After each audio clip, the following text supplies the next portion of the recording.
Hey, what's going on, guys? Give me just a second here. Let me know if you guys can hear me in the chat. Need to make sure my audio is set up. You can hang out while I do that really quick here. Welcome to our early morning live stream. At least it's early here. It looks like my levels were a little bit low. I don't know why lately, but my microphone keeps changing the levels on me randomly. Let me know if the music's too loud or anything as well. Alright, it looks like we're good to go here. So let me hop into ZBrush. Bam. Ooh. And let me turn off that title bar.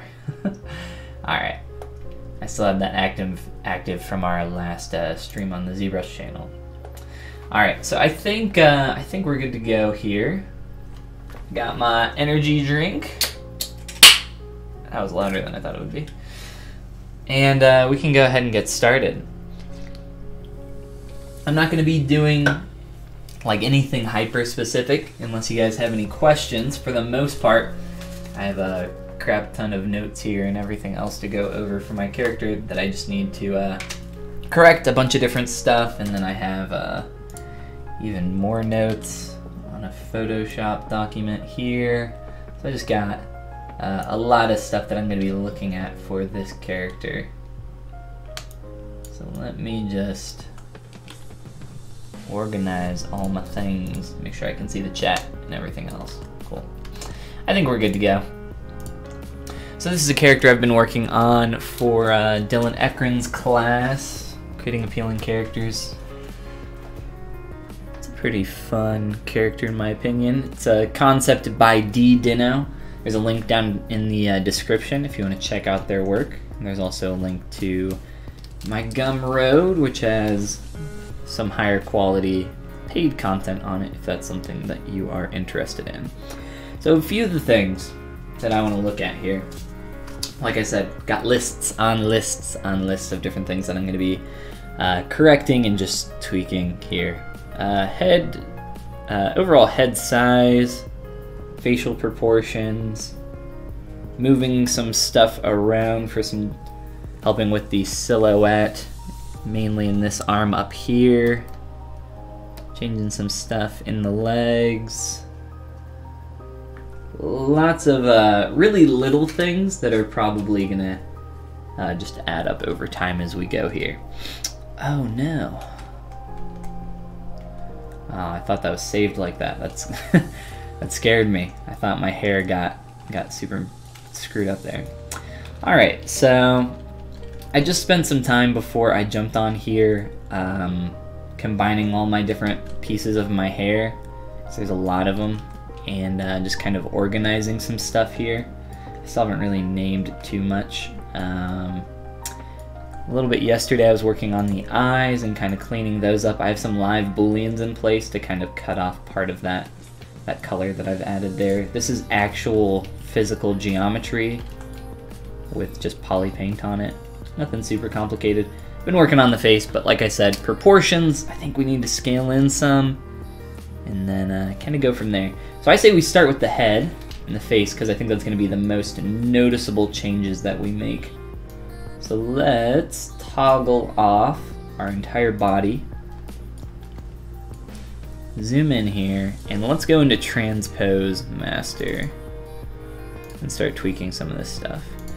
So essentially what is going to be a little bit difficult about this is because I have those live booleans in there. For the eyes, it's going to be a little bit tough to tell what's going on. I really don't need to scale this stuff down too much. I don't know why I always get that. I've been getting that border recently whenever I use Transpose Master, but I just need to kind of scale this stuff in ever so slightly. We can kind of see what we can do from there. I might actually, I'll just hide the hair for the time being. All right. So there are those live booleans that are kind of getting in the way over our eyes. And really those just exist to kind of cut off that geometry. But I will need to kind of scale all this in together. So let's make a poly group in ZRemesher. One thing that's great about ZRemesher is that you can kind of make some poly groups in here and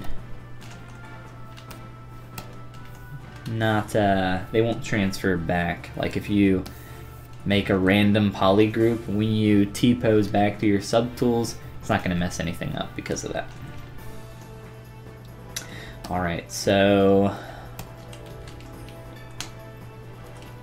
I essentially want to mask off just this portion around the eyes. I don't have symmetry on, I'm working in pose right now, so what I'm going to have to do is kind of look at this from an orthographic view as best as I can, and then just try to mask off around the eyes, and that's pretty good. I'm going to soften this mask, but I'm also wanting this to be a little bit more accurate. So I'm just using my mask pen and cleaning up this mask a little bit, holding Control and Alt at the same time to paint a negative mask.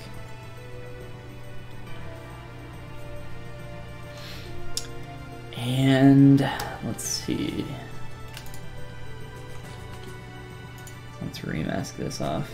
One thing about Transpose Master or just geometry in general in ZBrush, if I'm trying to mask off or clear masks or just work with masks in general, let's say I want to keep my face masked and I want to clear the mask on the eyes. If I come here into this selection and clear that mask, it'll clear it, but when I go back, it'll look like my face mask has cleared as well. But the mask on the face is actually still there. This is a little bit of a bug that happens in ZBrush, but if you go into your masking palette, for some reason, when you control click and drag on your canvas, it will clear your mask, but also it will turn off the view mask button, the toggle here. So the face is still masked, it's just not showing it because that gets toggled off. So that's a little frustrating. And without clicking that button, you can actually get that back really quickly by masking something off slightly and then, you know, clearing just that piece. But when you click and drag on the canvas, just because of the way it functionally works, programmatically works, it will also toggle that off, even though it's not technically correct. So let's step back here, make sure we got that masked and ready to go. Alright, so let's just control click on our canvas and just kind of shrinking that in a little bit, blurring it some. And I'll do it once towards the outer edge. And I'm gonna try to scale this all at once, but I don't know how effective that's going to be. The main problem with this is that I need my pivot point to be in a good place. Where it is right now, it's gonna scale and pull those eyes in as well, which is not what I want. So I need to find a place for this pivot. Let's move our light around so we can see a little bit better. I think I'm gonna put that pivot right in between the nose. Try to get it in between the eyes. The angle of this line is not important. I'm just looking at this center point. So let's move that in a little bit more. And let's try that. Let's try to scale in from here. So trying to scale in the size of the eyes, just overall, kind of pulling in. It's not going to be too drastic of a change, but it'll be enough that I think it'll be a noticeable difference.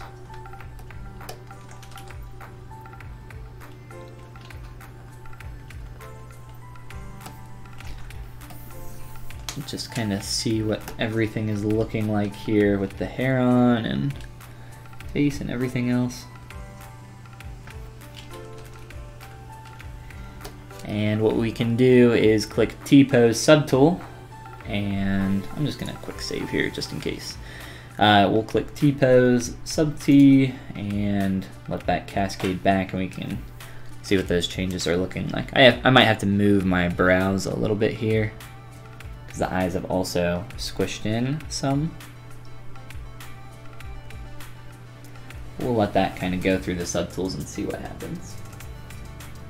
Welcome everybody that's kind of just popping in here. Welcome to the stream, our early morning ZBrush stream.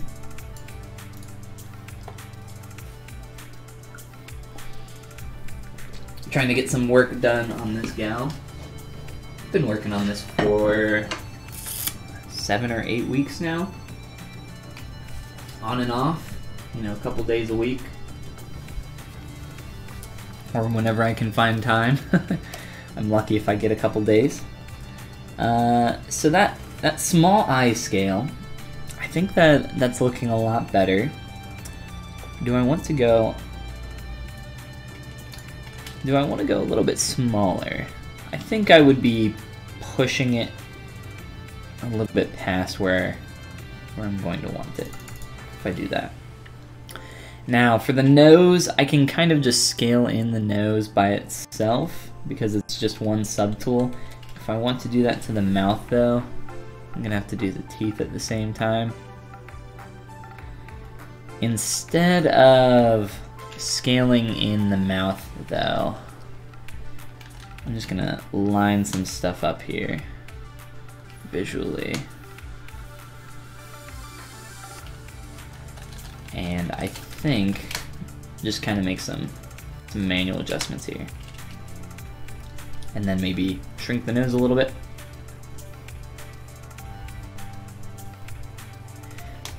The way this mouth is drawn, let me toggle that. The way this mouth is drawn, it's almost like a Joker-esque mouth with the like slits. It's just the corners of the mouth are like, I don't know, pushed super crazy far in this illustration. And I'm trying to represent that, but at the same time, I don't want it to look like her mouth is cut open. And let's just make a quick selection here for our nose. Oh, that's right. We have our poly group. Thank you. Thank you, Past Ben.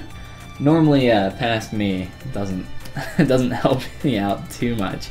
That's a rare occurrence. Trying to figure out why that mask point is being centered there. So that white dot on your transpose line goes to the unmasked center.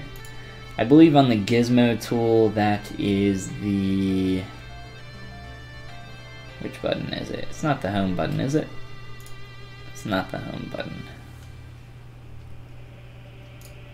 Which one of these? That's it. It's that little point there. So it's the same button as this. So that little like Google Maps pin icon there, go to unmasked mesh center, has the same interaction as this white dot on the transpose line. But for some reason it's off center. I don't know why it's doing that. So I think again I'm going to manually set this. I'm just going to click on that vert since the transpose line snaps to vertices, and I will just slide her up ever so slightly. Alright, and then using my E key to scale in,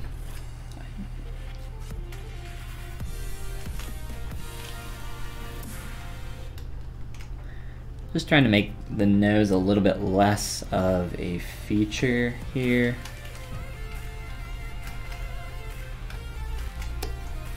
I like this nose a lot. I had it a lot stronger at first, but I was able to find ways to retain a lot of these clean forms, but still soften a lot of these transitions, so it's not, you know, super masculine and super unappealing. And I think we found a good balance with it. I think it was still just a little bit too big. And now we've kind of cleaned that up a little bit. Made that a little bit better. A little bit less in your face. The thing that I'm noticing from my profile right now, I'm getting this roundness in my upper lip. And I don't really want that. I don't know where that came from. It must have happened when I was adjusting my mouth earlier. So, how can we fix that? Let's just look at the profile. Use our mask lasso. And try to flatten that transition. There are a few ways we can do this. I'm gonna try sliding in the nose some. Actually, I'm gonna keep that out. I really want the overall profile of this face.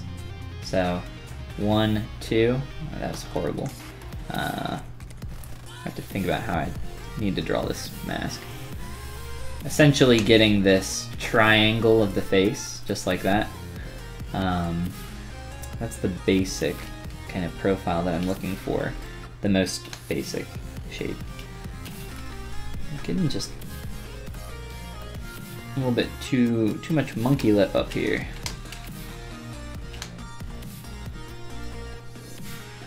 Try to fix that.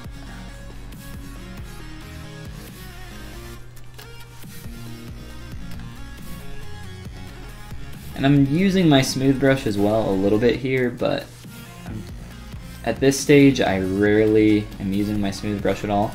One, because you get artifacts like this, but we can fix that really quick. Two, you're going to, what material is that? ZBrush paint. Let me switch that really quick. Two, the smooth brush is incredibly destructive to forms like this. It's really easy to completely destroy your form that you've spent so long building up.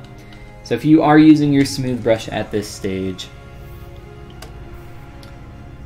I'm going to turn off RGB on it so it doesn't do the artifacting again. If you're going to use your smooth brush at this stage, you want to just be super aware that it's very destructive to these forms that you've built up, and just be very careful with it if you are using it.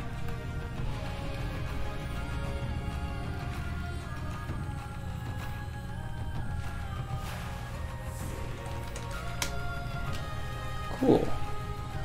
Welcome everybody, all the new people that are jumping in here on the stream. Good morning. Streaming much more early in the day here on the East Coast than we normally would. But, you know, switch it up a little. Got a busy day, so I wanted to work on this pretty early and get as much done as I could.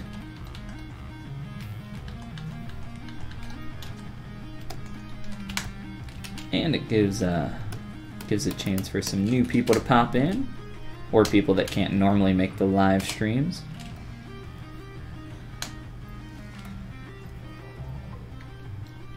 So that profile is looking much better, much more flat. I'm kind of looking at my lips a little bit, trying to figure out what's going on with this overall shape. If I can adjust this down some, how much is that going to affect how well that lines up? Like I said, stuff is really pushed in this illustration. I've said this, it's super obvious if you look at the actual concept, but I can't really push it as far as they have here in 2D, just because it would break things. completely. I can't slide the mouth as far as they had to get that to line up with the pupil there. I mean, I could push it probably a little bit further, but I don't want it to look so much more short than the other side. So as I'm sliding this down, I'm gonna have to adjust part of my cheek here because it's starting to pull part of the face down with that at the same time. So it's not just about moving one thing, it's about, you know, making little tweaks, little adjustments, and as you do that, you know, going back and correcting all the stuff that you ended up messing up along the way. Not to mention that, you know, this is from one angle here, but as I, you know, try to stick as close to this concept as possible, I also have to worry about every other angle. I need to turn on perspective, look at this in 3D straight on, see how it's looking. So, you know, I've pushed that left side of the mouth down quite a bit. I don't think it's crazy different at this point. You know, I could, you know, you could do that with your own face, your own mouth. Pull up one corner of your smile. Probably even more so than that. But at the same time, you know, I need to look at this from every angle, not just this hero angle here that we're looking at. It's a balancing act. And some stuff just gets messed up along the way. I'm getting a little bit of some warble in the surface down here right now. So I am just going through and cleaning that back up. I've also done some more poly painting on the face, and it's looking a little bit more dirty in some places that I want right now, so we'll probably be correcting that a lot too. For poly paint, I just use the standard brush, a really low RGB setting, something like 10%. Turn off Z add. Don't be a dungus like I just was.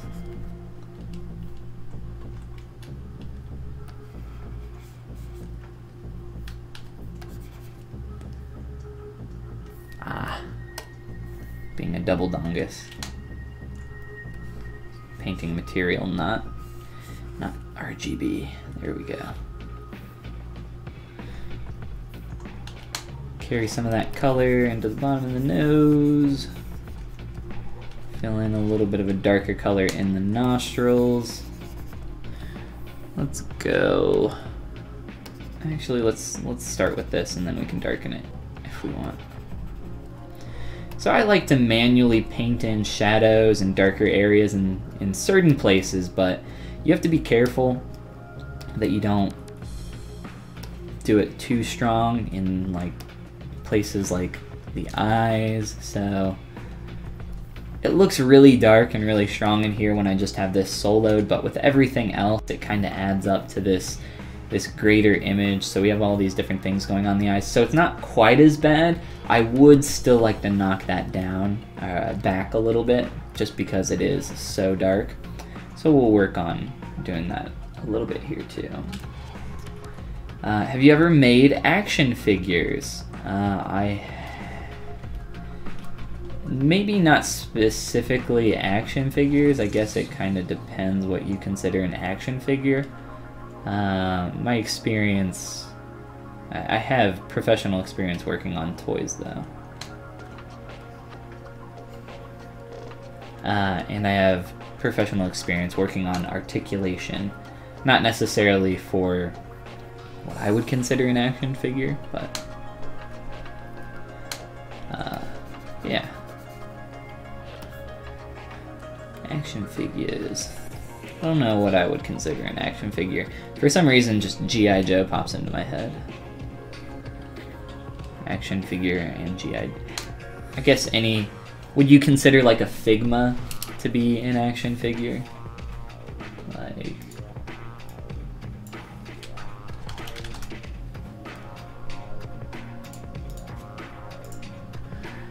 Would you consider... There we go, we'll grab Deku. Would you consider this to be an action figure? It's just a figure that's articulated. Does it have to be articulated to be an action figure? I feel like that's where the action part of that comes from. Maybe I'm wrong.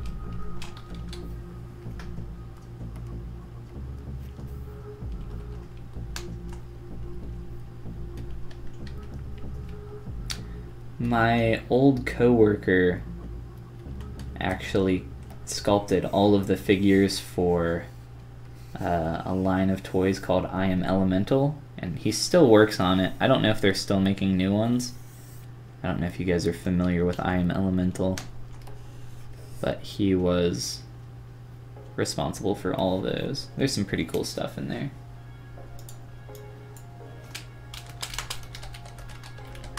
It was a series of action figures for like a female empowerment superhero, essentially. It was a really cool series. I think there were 2 of them. And then with each series there was like a larger figure. I think the smaller figures were maybe 2 inches, and the larger ones were 5-ish. I don't remember. Yeah, so they did 2 series, Courage and Wisdom. Like I said, the whole thing was designed around like a female superhero and empowerment, because that didn't exist in like the action figure world. And from this, I believe Marvel ended up coming up with like a female superhero line. So they ended up, what they said is they ended up reaching their goal either way. So they were pretty happy about just the way everything kind of turned out. And these figures are awesome, and they sold a bunch of them, I know. Like, Kickstarter was super successful. I'm trying to find out where it says how big these are. I've held them in my hand and I can't remember. I want to say like maybe 2 inches, maybe even smaller. They're really high quality though. I don't know. You guys can look it up if you're interested. But yeah, I would consider those action figures. I tried to move this brow down to help with the actual eyebrow geometry that I have in there. It just looks a little smushed right now.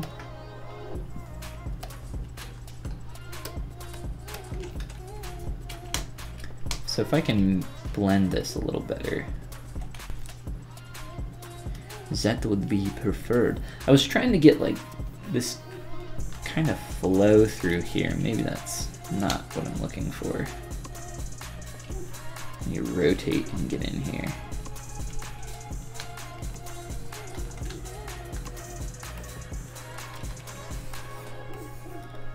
I'm just using my smooth and pinch brush to clean up this angle a little bit. And you can also use your smooth brush with poly paint turned on with RGB, and you can actually smooth out your poly paint data or texture or whatever you're kind of building up. I'm not sure what's going on here. It's just a little bit too inflated, I think. When I moved that down, it must have caused a bunch of problems there.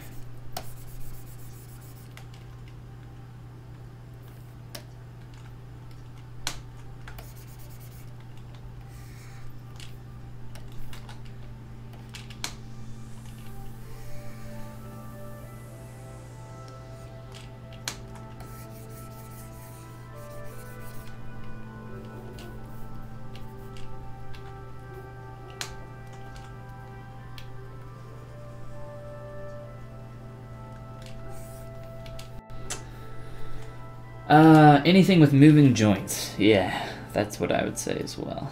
Hence the action and action figure, right? Ultimate goal to make one, ultimate goal, but what happens after you make one? Then what? what's the next ultimate goal? Learned a lot from you currently. I'm modeling my late grandfather from pictures as practice. It's going pretty good. That's awesome.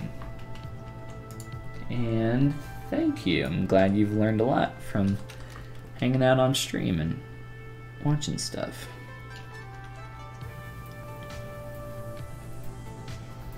That's the whole reason we hang out. Practice and learn and answer questions if we can.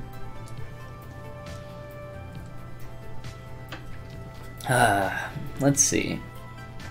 The eyes are looking much better at that scale. Nose might need to go even smaller. Is my symmetry turned on? It is. Come on. There we go. That was weird. You can't really see her one brow in the concept there. I'm wondering if I should pull down the hair more on this piece here. Let's try that.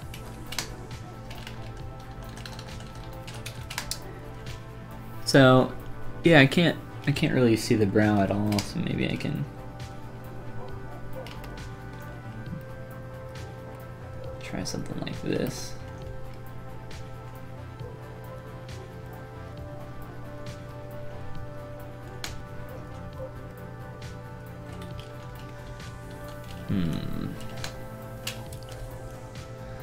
The silhouette, like, I don't know. I don't want to change this too much because I actually like this more than what's going on there.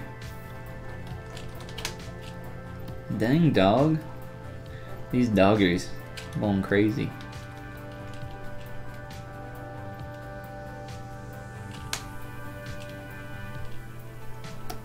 Okay, I think I know what I want to do.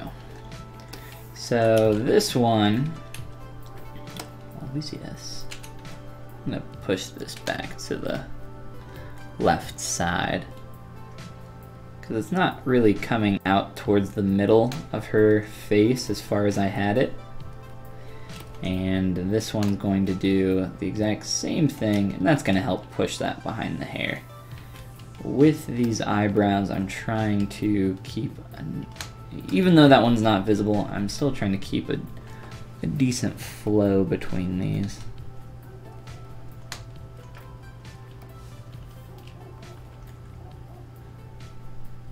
So I will probably just delete that, just delete hidden, and then if anything, you know, accommodate for that even more just by moving that hair a little bit.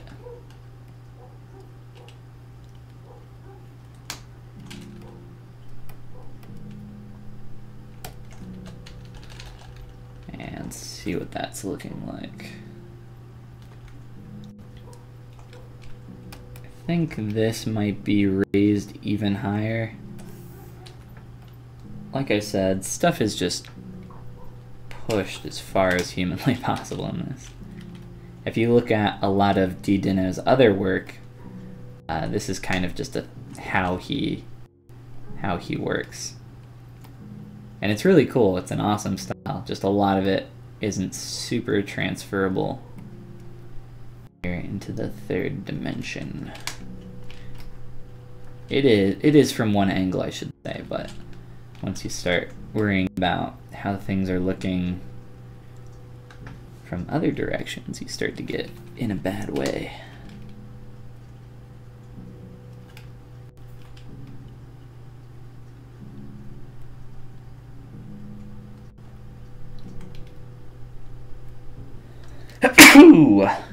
Excuse me. There's another dude on YouTube that makes action figures. Well, that's cool. His videos are 6 hours long. And people keep trolling him because he keeps reacting. Sounds like fun. Who is it? I don't know. Are they sculpting action figures? Like traditionally? I know a few channels that are making figure work traditionally on YouTube. And then of course I know about all the digital sculptors. I only follow like 800 people on ArtStation. It would be great if you did some videos about joints and articulation. Yeah, I mean that's super dependent on what kind of joint and like clevis setup and everything else. Like if you're doing it for an elbow or a shoulder or whatever, it's not really all that complicated. Like, at least I don't think it's super complicated. Maybe we can do something. Really, like the basic concept is you use a primitive piece of geometry like a sphere, or I don't want to use that. It's just going to get in the way. Let's use this. And initialize it. The basic thing you want to do if you're sculpting in ZBrush and you're working on joints is for your joints, no matter if it's a clevis or something with like an elbow joint that's cylindrical, or if it's a, there it is, or if it's like a ball joint or anything, you want to keep the initial primitive piece of geometry so that, let's say on a cylinder, you have a vertex in the middle that you can snap to. And if you have a vertex in the middle that you can snap to, you can just click it, drop a transpose line, and then you can rotate your arm, whoops, put it up on rotate your arm or joint or knee or whatever you have, and it rotates perfectly along that cylindrical joint that you put in there. So that's how you can do it in ZBrush. Same thing with the sphere. If you have a ball joint, you can just snap to the center of that ball or that sphere that you have, and then you can rotate every which way and find out how much clearance you have for that rotation. I mean, it's not crazy complicated or anything. And then from there, it's just making sure that everything fits within your degrees of rotation that you need.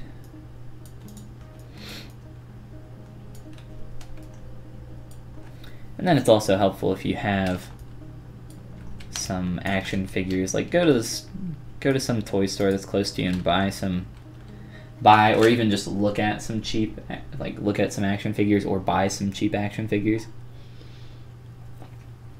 And look at the joints in those for reference.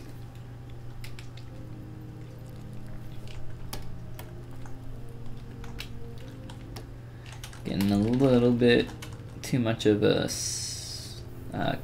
curve there in the mouth. Still trying to keep some of these hard angles. So let's look at what we've done here. A lot of it was just kind of scaling down some of these facial features, but I think that's looking better just overall. I was also playing with the hair a lot last night and trying to move things around so that it could, from this particular hero angle, we could start to see the silhouette that we see in that internal silhouette of the face. We're kind of there.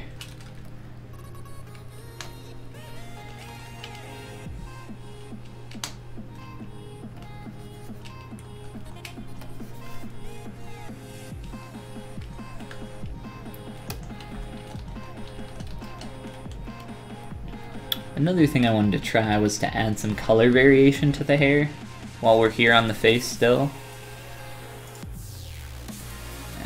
Speaking of color, I did knock back some of that shading that was under the brow, and it looks like it maybe, while I was smoothing stuff up here, it might just be the angle there. Let me correct this a little bit here really quick.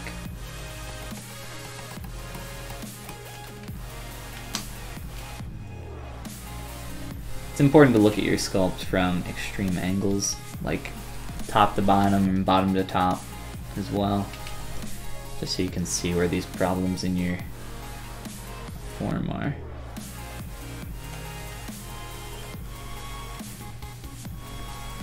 catching a weird shadow under there, and it is somewhat the poly paint as well. I think that looks pretty good for color. A little bit darker than what I want, so let's do this. Let's try something like that. So I'm just painting on my surface a little bit to create a color that I can sample, and then go back over and paint.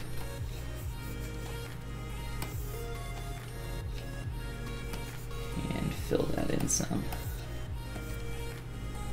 Around the eyes here, it does get very dark, but like I said, in that area, I think it reads pretty well. It's fine. We can maybe try that new color.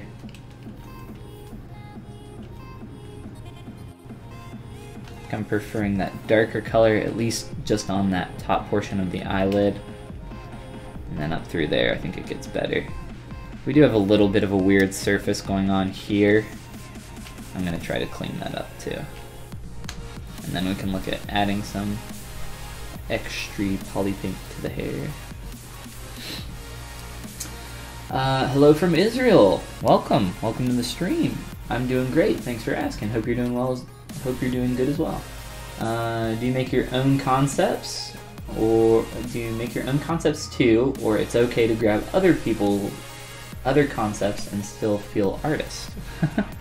This is not my original concept. No, I'm a digital sculptor, so I work in 3D. I take other people's 2D work and translate it to 3D. So it's definitely okay if you don't personally feel okay using other people's concepts. You can do what I like to do, and that's ask people if they mind if you translate their work from 2D to 3D. A lot of the time people are happy to have that happen. I think maybe, very rarely someone might not want that. But if it's just for practice or whatever, like I'm doing for this, it's just for, a portfolio piece or something like that, I think it's totally fine, and most people are fine with it. But for production, this is, mainly what I do. I'm not a concept artist. It's a completely different job. And in some ways, a lot more difficult of a job. But, there's all sorts of artists out there. Thanks for the tips. Absolutely. Gave me some hope that it's not too complicated. Yeah, I think you can handle it. You're a smart cookie.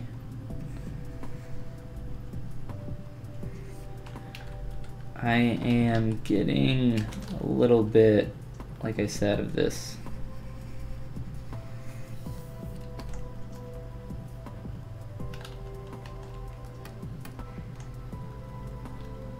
weird edge here. I just need to clean this up. I'm using my trim brush and just masking off here. And I'm gonna push this in a little bit more than I need at first. Just so I can start getting this to flow the opposite direction. So right now it was coming up to this point, and let's see. Let's go in here to Photoshop. I can illustrate this a little bit better. So right now on that corner of the eye, if we're looking at it from the profile, so here's your eye, here's our eyelid, and then essentially what was happening was we were getting this extra hit right here. It was really low res. I'm sorry for that. There's our eyeball. But essentially we were getting this extra hit on that top portion of the lid, where instead, right now what I'm trying to do is clean that up and just get that to be a little bit more flat. So initially I'm, changing that into a concave surface a little bit here, but then after smoothing and cleaning that up, it'll start to kind of round, or not round out, but straighten out, clean up to look more correct. So you can maybe see that a little bit with the light hitting on there. So just pushing in and cleaning up some.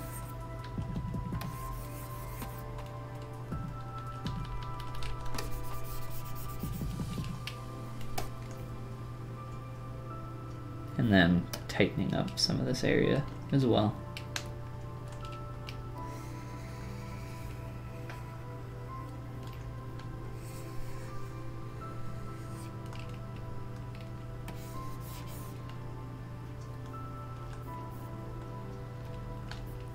And just rotating from different angles, see how that light's hitting. I think we could use some more trim in and around this area in general.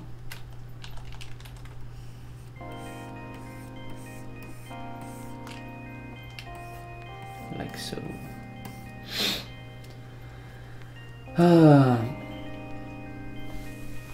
Oren says, thanks for the great answer. Absolutely. Oren Leventar, digital artist. Leventar is an awesome name. I like that a lot. Levenbread Leventar.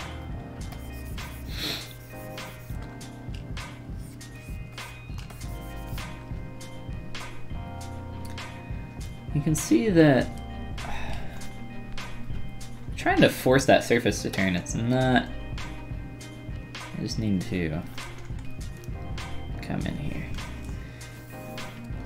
Yeah, Oren, I see a lot of people actually. Maybe it's just people that aren't, you know, super super into art right now or want to get into art, but they feel like, and it's a common feeling of, you know, think of it this way. I am sitting here sculpting in 3D software, and I'm not sculpting with clay or wax even. You know, I'm not doing anything traditionally here, but you know, it's still called sculpting. It's called digital sculpting. It's just a matter of using different tools that are available to us, and I want to be able to use the best tools that I can. Man, this is not cleaning up the way I wanted. So it's, you know, this is definitely easier than traditional sculpting in terms of, you know, usability and speed and functionality. There are things that I can do in here that I could never do in traditional sculpting, which is awesome. So, I mean, you should always use the best that you can. And if you want to get into sculpting 3D figures similar to something like this, I wouldn't, unless you explicitly would rather, you know, focus on your own concepts, I would recommend using someone else's concept work, because you're always going to have better work working from a better concept than you are working from, you know, your own crappy concept. Not to say that your work or concepts are crappy, but to say that, you know, find someone that's already a professional who has a good character concept base that you can go off of and go from there. It's going to be, your work's going to be a lot better for it. Plus, if you're working in a production environment, that's exactly the kind of work that you're going to get. You're going to get a client that has something very specific in mind, and you are going to need to sculpt and reproduce that very well. So, if this is what you're wanting to get into, I think that would be a good place to start. You can see that convex surface here that I was trying to illustrate in Photoshop a little bit. It's being dumb.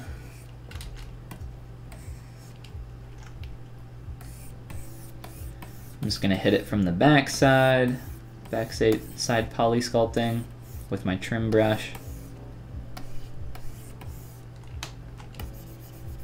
And hopefully that'll put it in a good place, a much better place.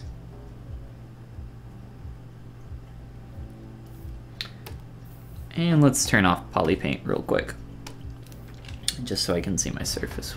Wow, that looks super blue.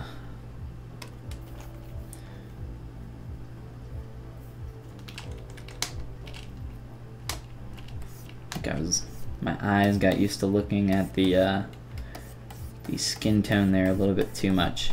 Now switching to black and white, everything looks more blue than it actually is.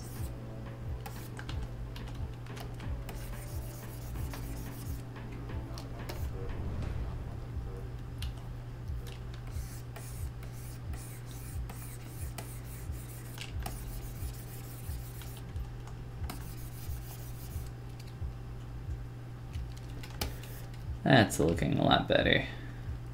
Getting rid of that awkward shadow that was in there.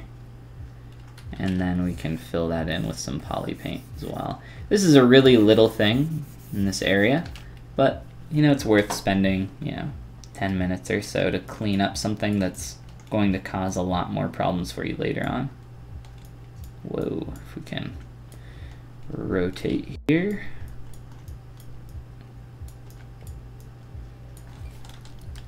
And then come in and clean some of that up.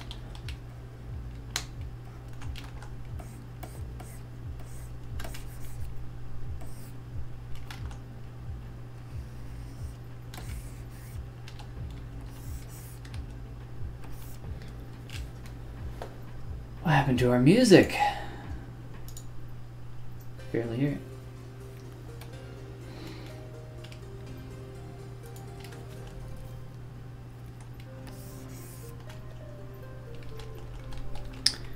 Alright, let's turn poly paint back on real quick. Let's take a second quick pinch pass on those brows just to round them out a little bit. They were looking a little unclean in that line of angle there. And I'm not pinching them to make them tighter, I'm just pinching them to get that line to be following that form a little bit closer. We actually have a little bit of that brow problem over here as well.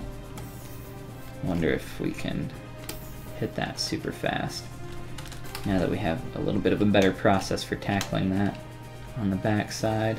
Worked out a lot easier. So I'm using by default, a lot of my brushes have backface masking on. Yours should not. The standard brushes in ZBrush should not, so you should be able to do this already. You will have to go in your display properties and turn on double-sided polygons though, or else you won't be able to see the backside. I keep a lot of this stuff on by default though. And then your brushes are going to act a little bit differently. You have to be careful. So if I try to trim really hard on this, it's going to end up screwing up that surface. So I have to just be a little cognizant of that.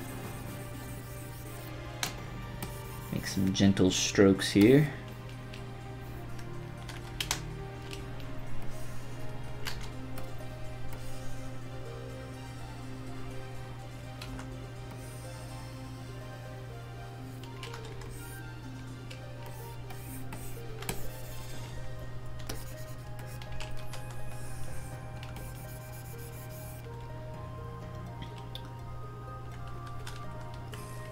And after I'm done doing this, I will turn backface masking back on. I like to keep that on all the time. Okay, that is going to be good enough for our purposes, especially once we get that poly paint on there. If this was something that I was doing for production, for let's say a toy or an action figure, I would spend a lot longer on little things kind of like that, just to make sure that they are as clean as humanly possible. Because when you're working on something that's going to be reproduced hundreds or even thousands of times maybe, you want that to be hyper clean. You want to get rid of all of those those little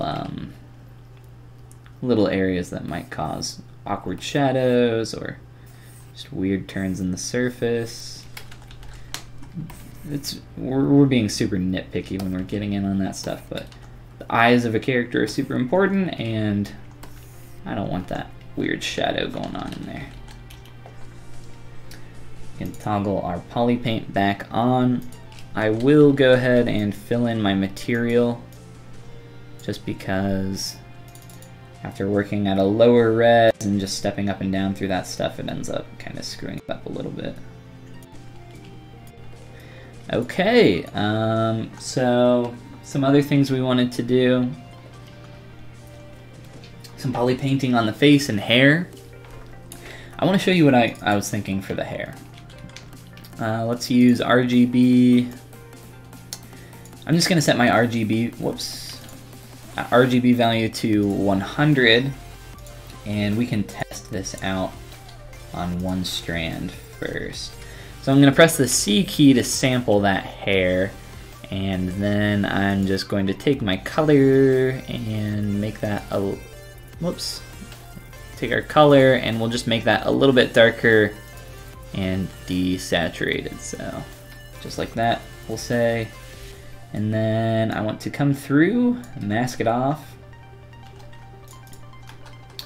Let's use the blur mask option, because I think that's going to be a little bit better.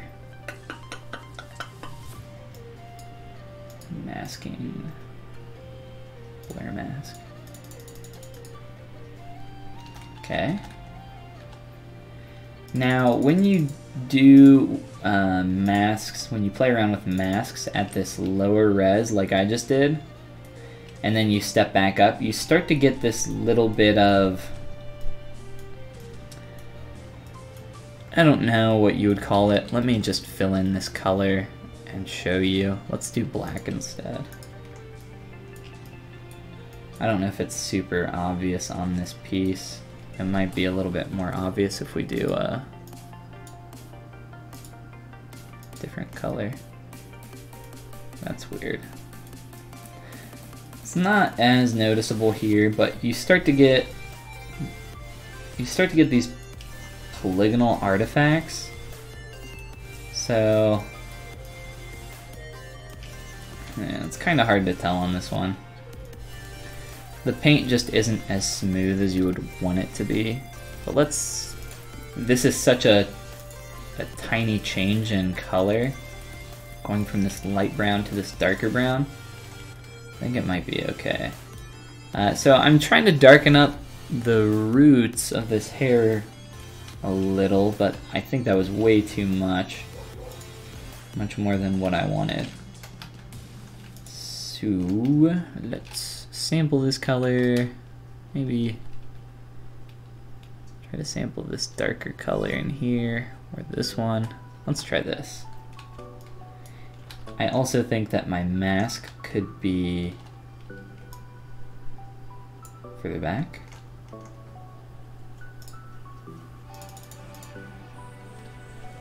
So actually I'm going to fill in the color here at this lower subdiv, just so you can really see this, and then step up. So there you go. This is like the extreme version of that. So this is why you don't want to poly paint at lower subdivision levels, because when you step back up, it's going to be really screwed up. So we will step up. I haven't even filled that in. I don't know why it's freaking out. And once I get up to that top level, I like to click blur mask a few more times. It'll help alleviate some of those artifacts even more. I don't know. I kind of wanted to play with adding some poly paint to the roots, but in reality, I might just be able to get that effect with like shadows and AO once I'm rendering.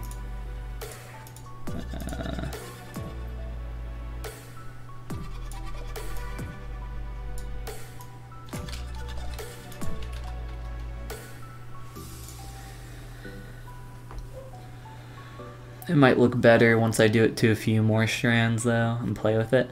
I haven't really decided. Kind of wanted to experiment with this at least a little bit.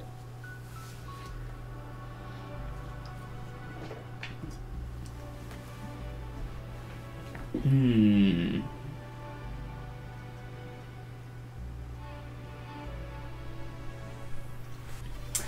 do motion graphics work, but it sounds like you want to do some stuff with ZBrush. These shadows are super strong here, unfortunately, on the face. This is my light angle and material that I'm using.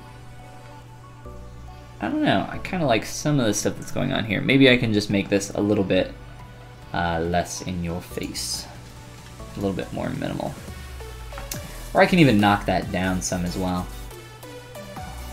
We'll play with it. You want to do some ZBrush stuff? What is your opinion on that? Well, hey, my opinion on that is always, you know, do what you want to do, right? Sorry, keyboard goes crazy. No worries. Do what you want to do. I feel like at the end of the day, people always do what they want to do anyway. So, I don't know. It's up to you. I think a lot of people say that they want to do maybe stuff in ZBrush, or a lot of people say I want to be a concept artist, but if your actions don't reflect that, do you really want to be a concept artist, or do you just want something else? Do you just want 1 million Instagram followers? What do you actually want? Find out what you actually want. But like I said, at the end of the day, people always do exactly what they want to do. And I think if you want to do more stuff in ZBrush, there's no harm in doing that in your free time. I believe that there is a 45-day free trial on Pixologic. Somebody might be able to correct me on that. I think that's correct. But yeah, I would grab that, play around some if you haven't already, and see if you like it, see if you have fun. When I was pretty much like a senior in college, and I was going to school doing front-end web development and front-end web design, and I saw a bunch of 3D characters online and stuff done with ZBrush, and I was like, I don't know what this is or what I can do with this, but that is what I want to do. And then I did that, and I did it a lot, and I still do it a lot. And I do it a lot more professionally now, and a lot better. So I don't know, man. Do what you want to do. It's never too late to change your career path, unless of course it actually is too late.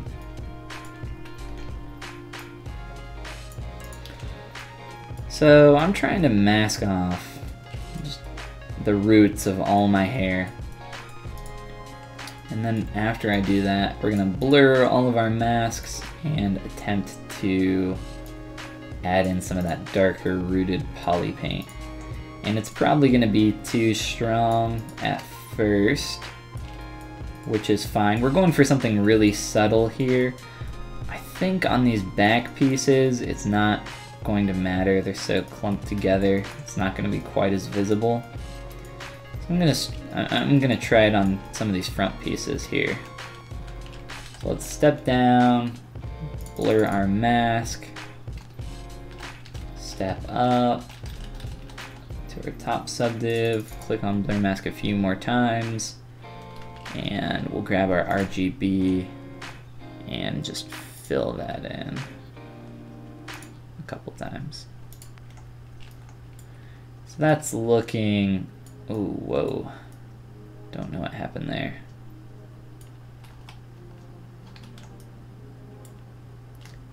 Some of our masks got flipped.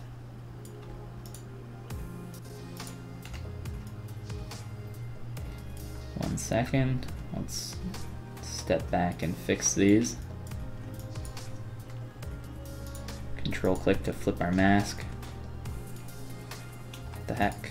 What's going on? These might just be too low res. So let's fill in on these, and then we'll go back and fill in on the other stuff after.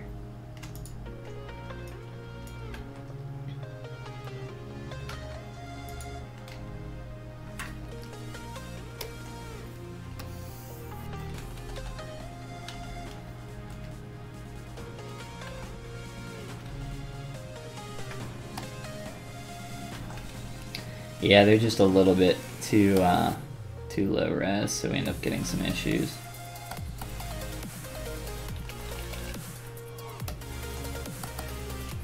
Let's try that. And like I said, if this one was the one that was really messing up. So if that's like too dark, I can resample this color and say 25 here, and just click Fill Object on this. And it's gonna start to fill in over top of that poly paint a little bit. And if I don't like any of that, you know, I can just overwrite it completely if I want to do that. But we're kind of going to get some of this. My mask is still on. Let me step back. That was that pesky mask issue that we were looking at earlier. So let's try 25 again, knock it back, knock it back. And maybe we can come in here and hand paint some stuff in certain areas. We want to try to exaggerate some specifics.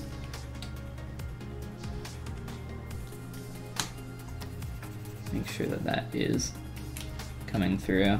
It is. So this is a pretty subtle color change as well. I might even be able to use some of the masking tools in here, like Mask by Cavity, to get some masks to actually happen in here. The problem is I would have to, I don't remember if I lower the intensity, it might, I don't know, it's the intensity of the mask. I might be able to get this to mask a little bit of a larger area.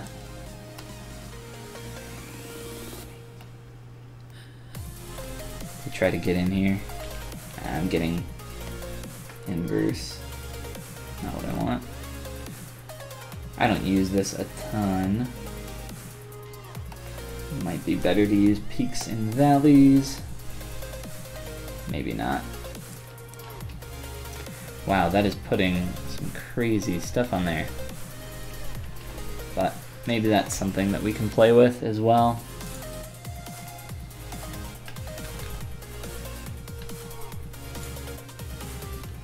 Just to add some visual interest to the hair, and then we can get rid of it in certain areas. If we fill that in at 100%, we can kind of see what that looks like. And that's way too strong. It looks sickly in a lot of these areas. But we can go back through and paint out a lot of these areas where it did get very sickly.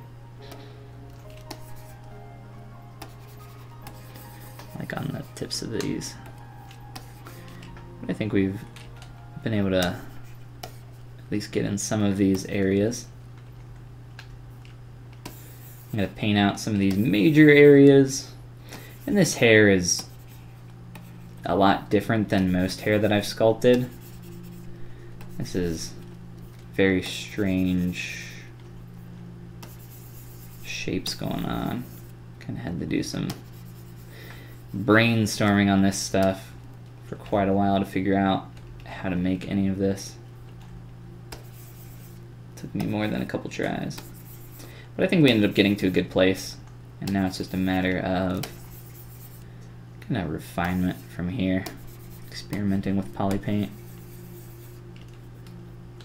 Normally what I would do for longer hair is try to shade in the roots a little bit more, which is why we were going a little bit darker there on some of the roots, but it just didn't really work out the way we wanted here. And it's a lot more annoying to try to do.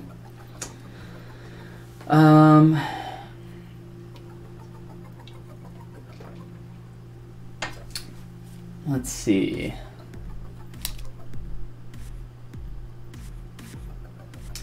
ZBrush is not a main tool for daily work over there. ZBrush isn't, you know,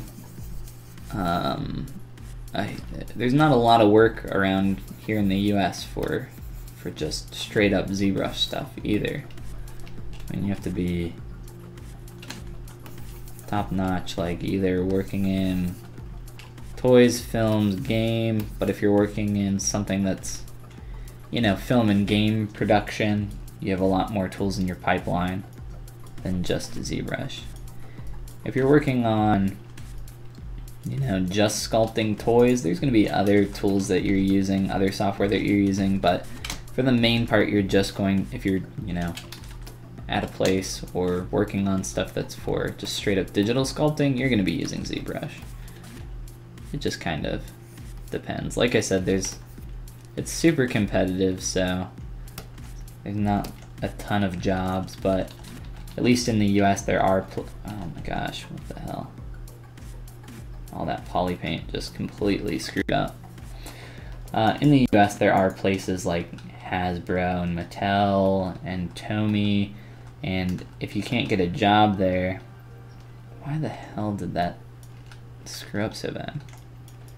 If you can't get a job there, you know, they lease out a lot of their work as well for stuff. So, you know, like there's a lot more big name toy companies here than there are, I'm sure, in your part of in your corner of the world. But that's not to say that you can't, you know, I don't know how hard it would be to work directly, you know, just doing contract or freelance work for something like that overseas. We live in the age of the internet. Anything is possible. Let's try to, I guess, just knock a lot of this back. I essentially just want really subtle kind of color shifts and to exaggerate some of these lines that I've created in the hair.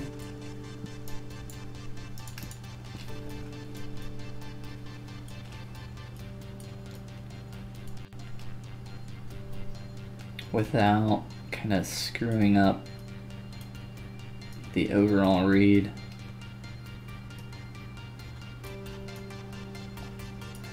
I think that's good for now, and we can look at a bunch of other stuff. Like I said, I have 2 long lists of things that I need to do on this character. How do you see ZBrush artists in the future, in terms of AI and automatic stuff? Do you see lots of stay out of the game? I think you just mean so with processes, with technology advancing and things becoming more advanced, how do you see, you know, like, will this job exist in 100 years? Yes, but I think it'll look a lot different. If you're working on stuff that's realistic, I think scanning tech in terms of hand scanners and just for, you know, the average company to own a decent hand scanner right now, it's really not that hard. It's really not that expensive. You can get a really good hand scanner for like $5 grand, and if a company's creating work for realistic characters, there are also services where you can go and get the actor or person scanned directly into the into a 3D file, and then have that 3D data cleaned up by an artist. So there's still an artist cleaning that up, but you know, as technology advances, that might become less of a thing. There will always need to be some kind of human touch on that. For stuff like this, for stylized work, I think there's always going to be the need for a human touch. Let's see, I don't think there's, not anytime soon is there ever going to be something that, you know, you can just create this automatically for you. I don't think that's going to be the case. I cannot foresee that, at least currently. But like I said, depending on what you want to do, I think it's all very dependent on the work. and the type of work. Are there any books or resources about joints, or you learned by reverse engineering? I don't know of any books off the top of my head, or I don't know of any books at all for like sculpting or creating joints or anything like that. I learned how to do all that from my job working on toys and stuff. So I didn't have a lot of experience with that before I got into there. But by the time, you know, after doing it a couple times, I think you get the hang of it pretty quick. I don't have anything jointed on my desk back here where I would, you know, I really think you can do it pretty easily by reverse engineering. Let's look at what's next on the list before I ask any more or answer any more cues. My arm. I need to raise up my arm and my whole shoulder and play with that. Okay. Let's see. Let me look at something. It might be easier to turn off the hair and do this. She looks weird without her hair. That's okay. So I'm going to be raising up this whole shoulder-arm combo just to make this line a little bit more accurate. So I have this line. And if we look here, if I draw a line through this shoulder up to the other one, it's much lower.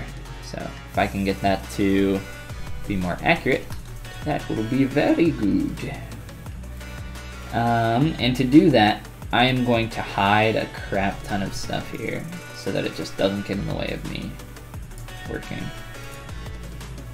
And I'm going to hide the head. That's gonna look awkward, but that's okay. I'm gonna turn off live boolean because that just makes things a little bit more difficult while sculpting. I'm just gonna turn off, like I said, a ton of stuff.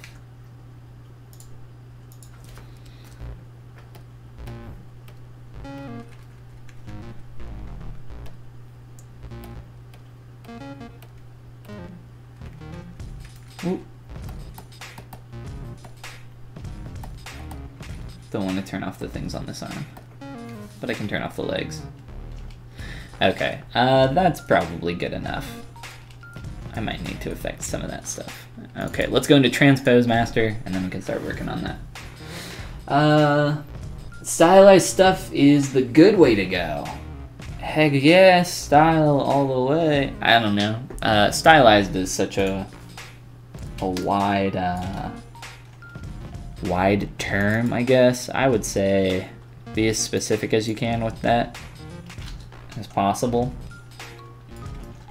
which I know is hard, but you know, if you want to sculpt stuff in the Disney style, then if you kind of vocalize that for yourself and make that your goal, it's gonna be a lot easier than just saying, I want to make stylized stuff. I really like a lot of Nintendo properties, and that's probably very apparent from a lot of the work that I do, so a lot of the stuff that I end up doing fits within a kind of Nintendo-y universe, I would say. Alright, let's look at raising up not just this arm, but this entire shoulder. I'm gonna have to break a lot of stuff here. I'm gonna have to break some bones.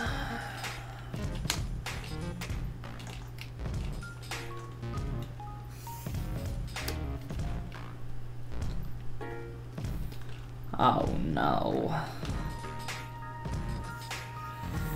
We're just gonna grab this entire shoulder and rotate a Rooney. So this is the line that I'm trying to match. I'm probably not gonna get exactly to this. I'm gonna try to get close though. I need to make sure that I am rotating large enough here though. Salt Acme says, I've been working only in 3ds Max in the last 11 years. A month ago, I started to learn ZBrush to speed up my pipeline. It's amazing how quickly you can achieve results with the few swipes of a brush. Yeah, absolutely. I absolutely love ZBrush, and there are a lot of even box modeling things that I can just do a lot faster in here than like Maya or Max or anything else.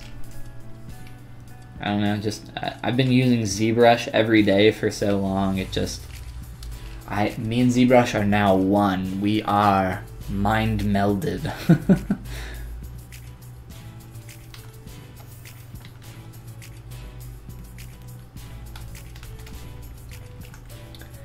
I'm trying to get that line a little bit more.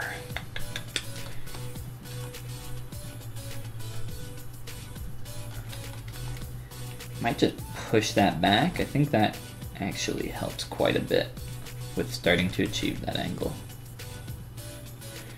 So if we look here at our concept, the basic overall silhouette shape we're getting that I'm trying to accomplish now is this kind of box here. And like I said, stuff is pushed in certain ways, so this arm's a lot longer.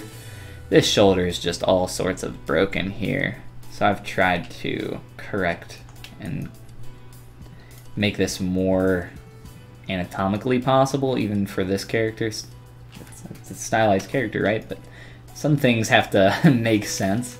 Can't completely break everything. Do you also do 2D stuff, like drawing and painting? I used to do a lot of vector artwork when I was in school. Like I said, I was doing like front-end web, dev and design. I was more into doing some graphic design stuff as well back then. So I still like to do that stuff, I just don't really anymore. One thing I was doing recently, if you follow me on the social medias, let me find it really quick.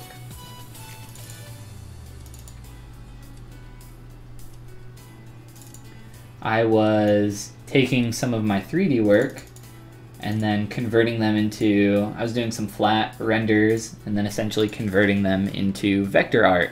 But these are just like straight up the flat renders and then, you know, very little changes. So these were like all my 3D fusions, and then I took these, I haven't even shown off all these yet, but I've pretty much done all of them at this point and converted them into these, what I think are pretty cool, like little 2D things. So, you know, the Spyro Lapras fusion, Sonic Yoshi, the creepy one. And I have all these 3D figures on my desk back here. The Inkling Tracer. This one's one of my faves, one of my favorite figures, just because I like Banjo-Kazooie a lot. But Banjo-Kazooie plus Angry Birds, Gyarados plus Nidoking, a Butterpix or Butterfree and Vulpix, so Volfree. Pikachu Totoro. I like this one a lot too. But yeah. So those were fun. There's, you know, some stuff that I was playing around with recently. Good morning, Samuel. Good morning, indeed.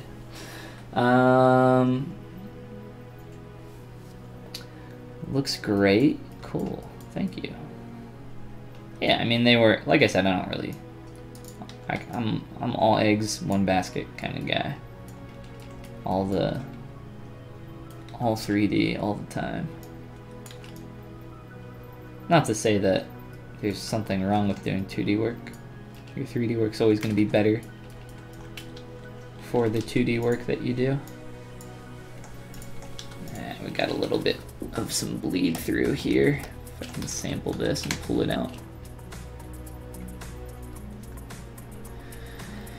So we're working on the angle of our back arm, with the main purpose of that's not, I don't have everything visible on that. I thought I did for some reason. With the main purpose of trying to get this silhouette to make more sense, but the thing is that I'm gonna have to, if I do this, if I want to accomplish this, I'm literally gonna have to like frickin', maybe there's a different angle that I can put this at, but like telescope this hand way out here. Maybe not quite that far, but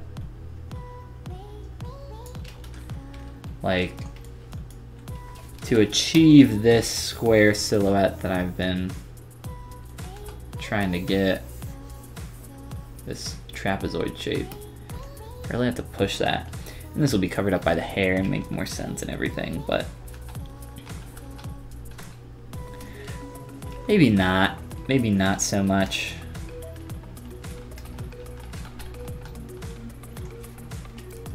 I think I can stand to maybe push this a little bit further out just to stretch it some more. From about the elbow to wrist, we're looking at 3.8 units. Whereas down here from elbow to wrist, we're, come on, stop.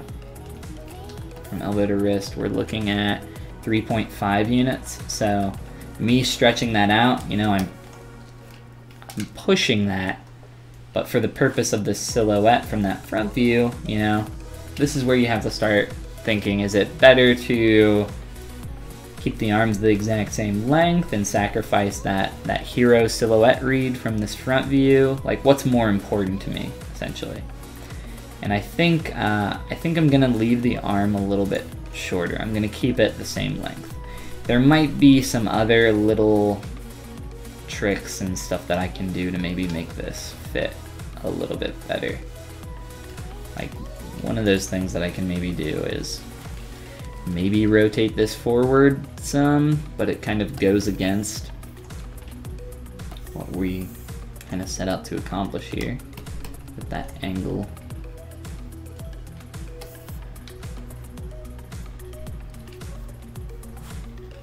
So this brings that more towards that front silhouette, but we start to get away from that overall kind of drawing back thing. So if we're drawing back and then the arms like this, it starts to feel a little off and less dynamic. We're not getting the line that we're looking for through here.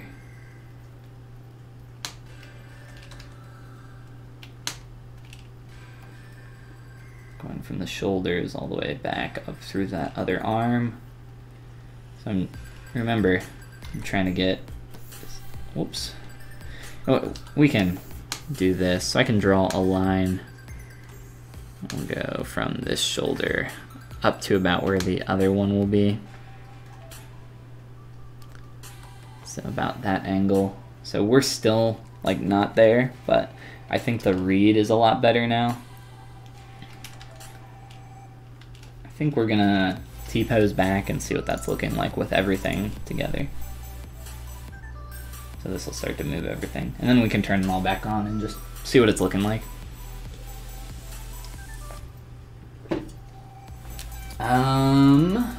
Let's see. Welcome everybody that's just popping in here while we're letting this T-pose go on.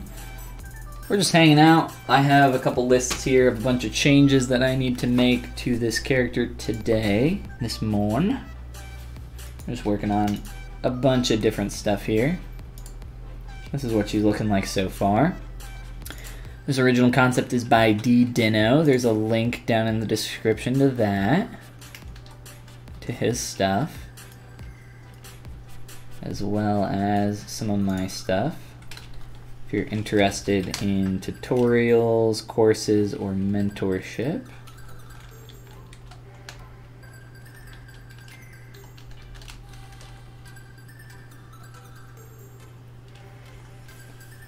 What I like to say is if you like the streams and the other stuff that I do here on YouTube, the other content's of a much higher quality.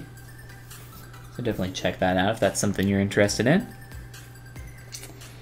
Trying to see how I feel about this angle now. This is reading just a million times better, which is great.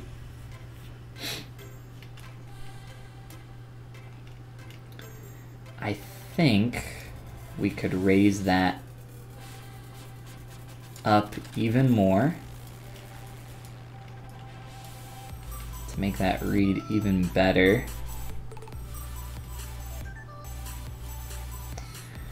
I really don't want to sacrifice length in the arm for the sake of just making the silhouette read better. I'm kind of fine with keeping it the same length as the other arm. That's more important to me. I want to see if we've kind of broken some stuff here in the arm. I think we might have. As we pulled and stretched, looks like maybe not too much.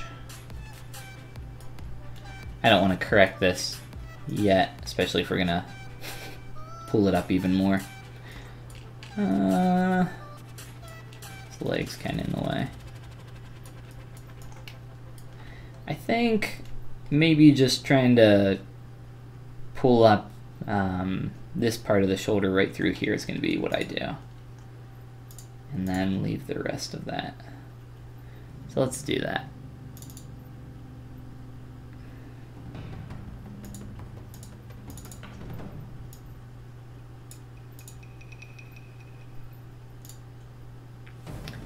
So I'm just going to pull up right around in this area.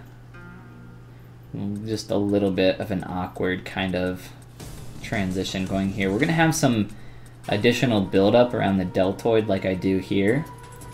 We're just getting way too strong of a dip there.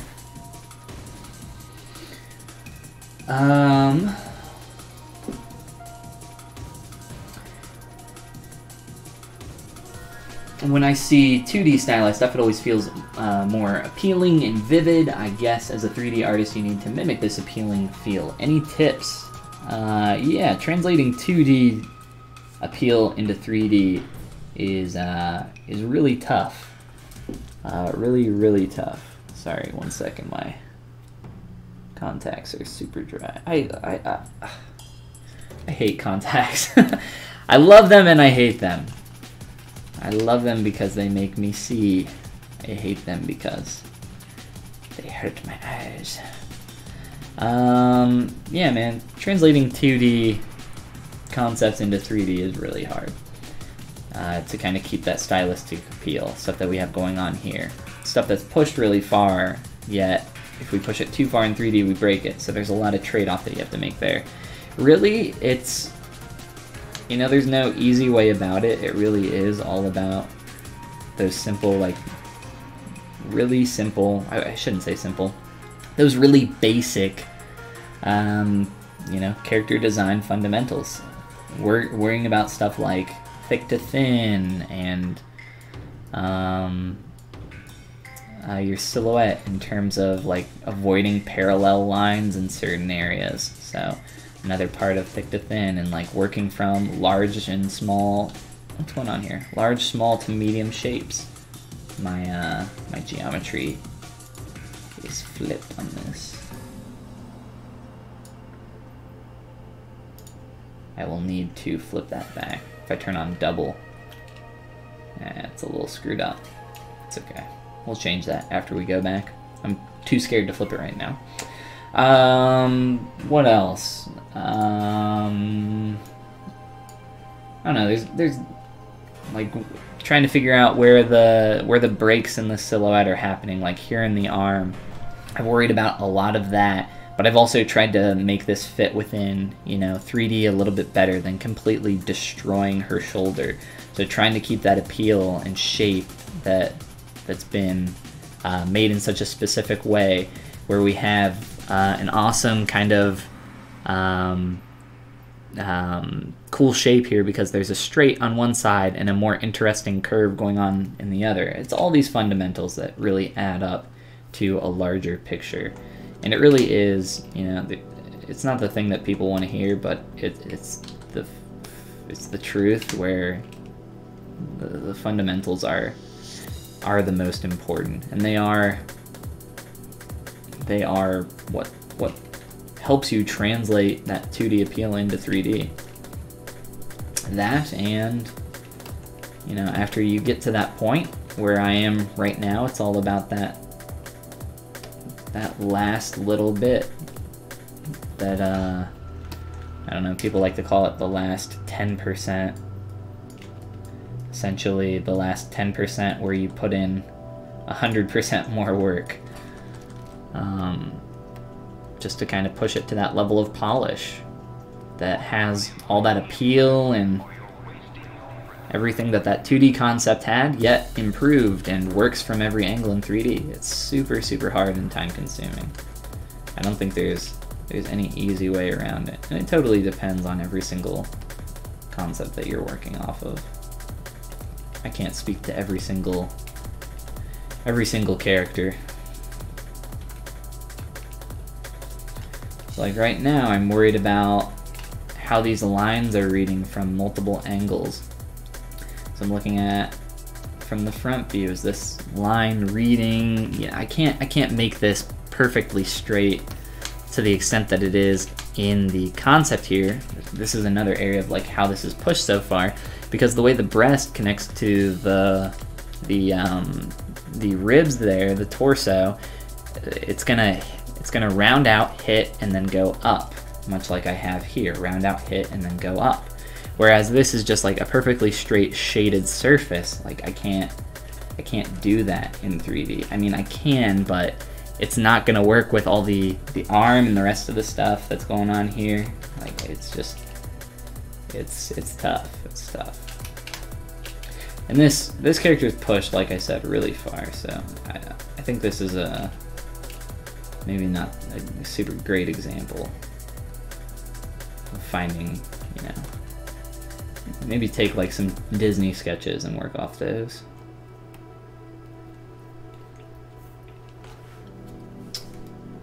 Can't see my chat.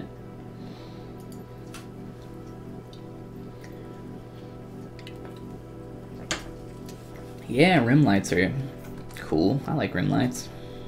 I think they add a little extra pizzazz to your image. I like me some good AO, like clay renders or anything like that a lot too. So I think we've figured out that shoulder a little bit more.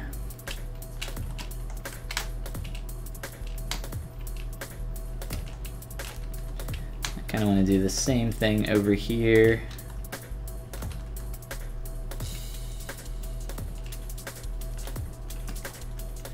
Just getting a little bit too strong of a silhouette break. Like the cloth was just too thick and the surface was too warbly. Just cleaning all that up. This sweep here, I kind of want to flatten out some.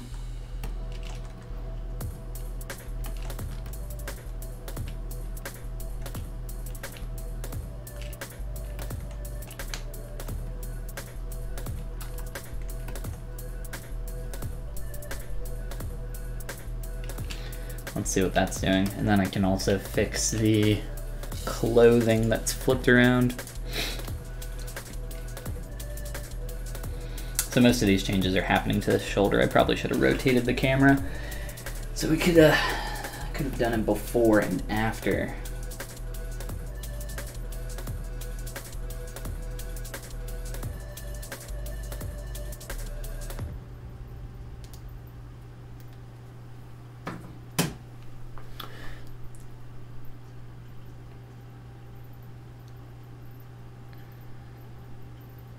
T-pose is always fun to watch, but like I said, I didn't do it from the right angle. The head's in the way, or the neck proxy that I have.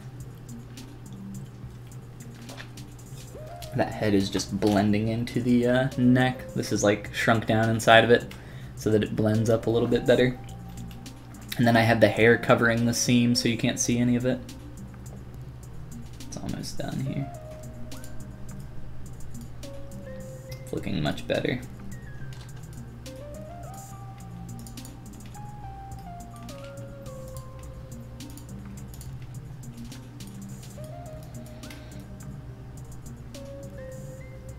It's reading much better.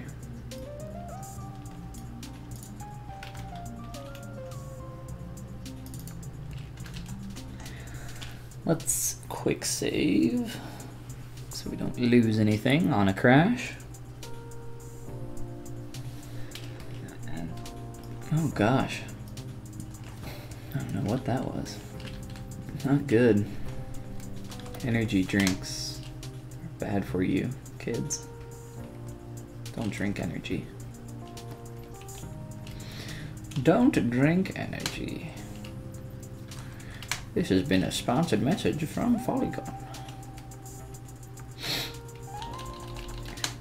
A little bit of cleanup needs to happen around here now that we've stepped back up.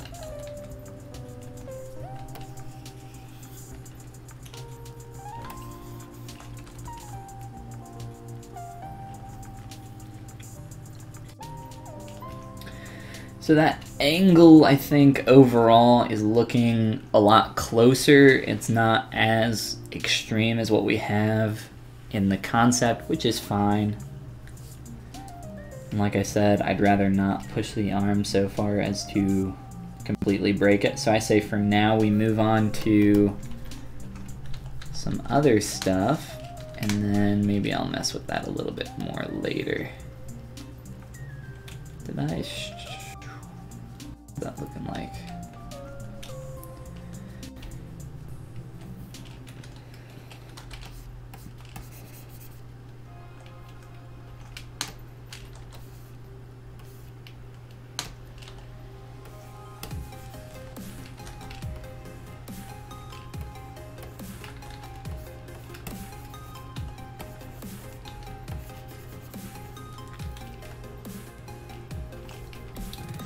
I think that form transition there is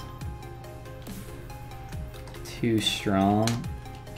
When you're kind of pulling up like that, it's gonna tighten and thin out your deltoid, and just the buildup of form I have here, especially at this line of the deltoid, is just, I think, way too strong actually.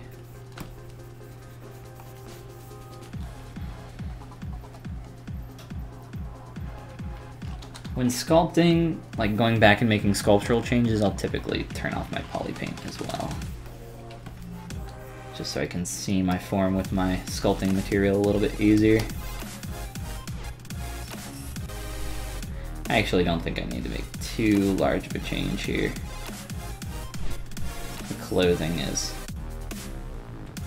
hiding a good portion of that.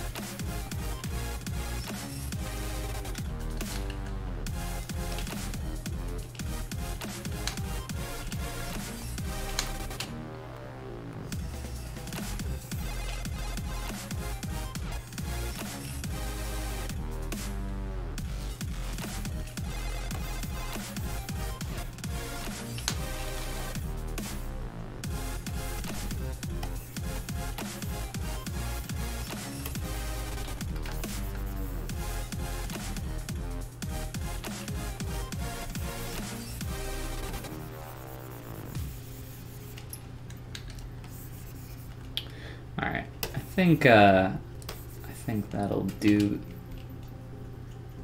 us on the arm for now, and then we can see what's next on the list.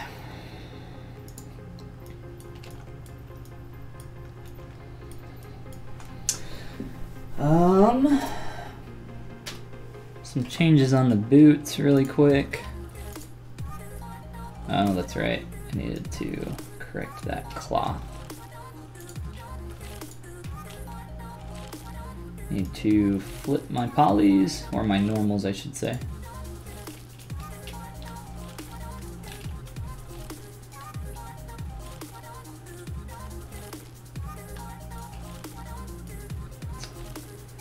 Turn double back on.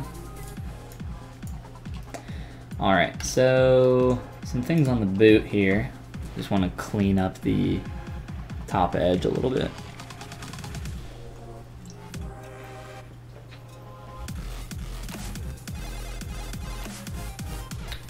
When it comes to painting and textures, do you do a lot of poly paint or prefer substance painter? Substance Painter is obviously the more powerful tool when you're talking about texture painting, but if you just want to do simple poly paint on your character, like simple colors, stuff like I've done here, I mean, poly paint is just fine for that. But, you know, there's a lot of things that Substance Painter can do that ZBrush just can't in terms of texture painting. If you're talking about texture painting in a sense, like painting in terms for like creating maps and stuff, like for, like unless it's something that's just straight up a block out color and you're going to be creating something for a game or for a film or anything like that, or any kind of real-time experience, I would say always use Substance Painting or Quixel or something that's equivalent.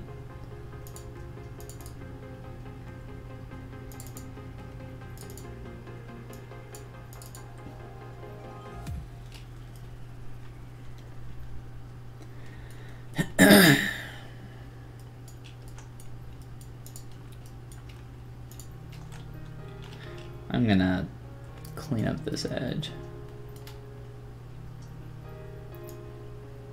Where's my board?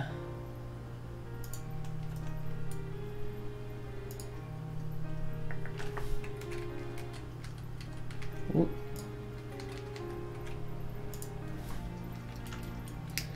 So I'm just turning on the ends of my legs and my boots and everything for that. And then we're going to go back into Transpose Master. I want to be able to move this edge as well as the boot. This is like way too high poly. I have not cleaned this up at all. Wonder.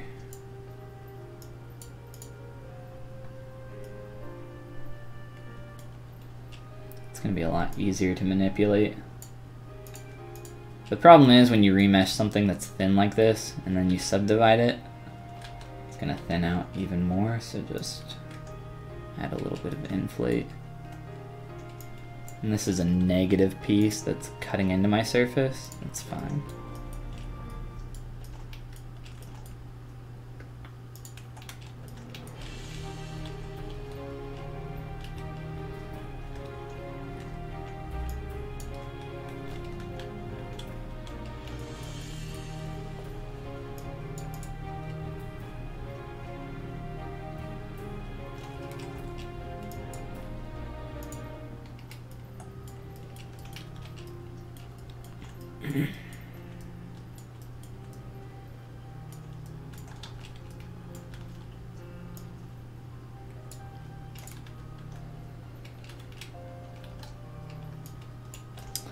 Alright, now I think we are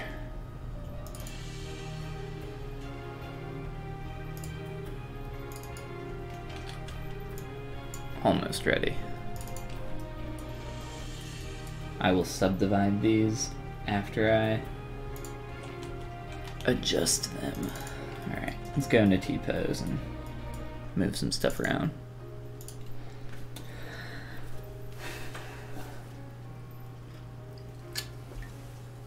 Will the stream be available later? Yeah, of course. All my streams get uploaded to my YouTube channel after I'm done. Usually it takes, like, I don't know. I guarantee it will be up on my YouTube channel within 24 hours after I stream. That's why I like YouTube a lot, because all the stuff that you stream and work on can go directly onto YouTube after you're done working on it. On Twitch, like, initially, I think unless you get what's it called? I don't know what it's called. Become a Twitch member, whatever their service is. Until you do that, it only records like the past month for VOD, for on-demand viewing. That's why I like YouTube, like I said. It just saves it all, and it helps me keep everything in one place.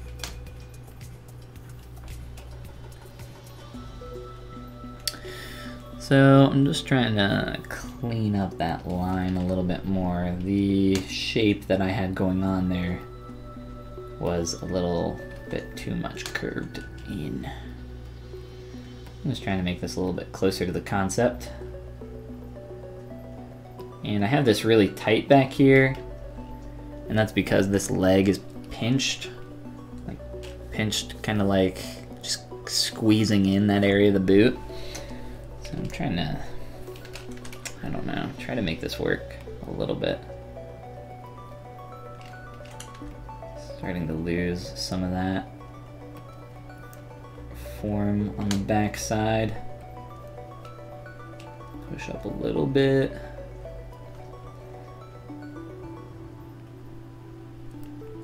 Trying to look at this from multiple angles. I might have to redraw this line of geometry that I've created, which is done in a pretty interesting way, I think. I'll show you guys how I did that, maybe, depending on how screwed up it actually is. Alright, let's look at the other one a little bit too.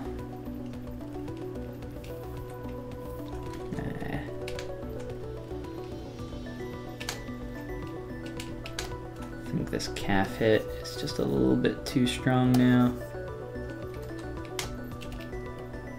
from this angle.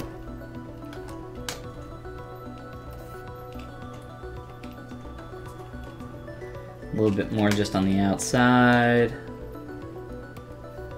Try to get a little bit more of a straight line there. I will clean that up more once we go back to our actual subdiv boot. Let's see. Trying to rotate around here a little bit. Got a nice straight curve thing going on.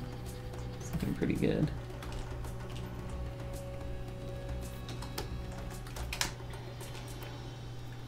Alright.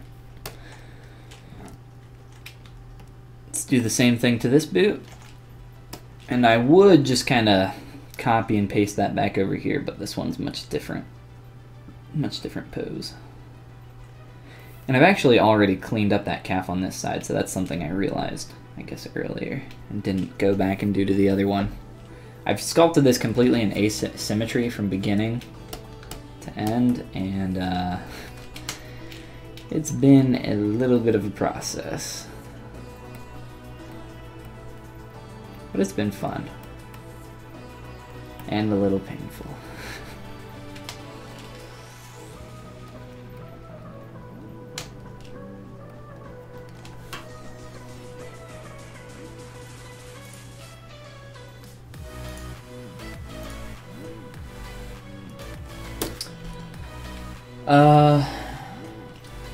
Thank you, you're so talented. Well, thanks. I don't think I'm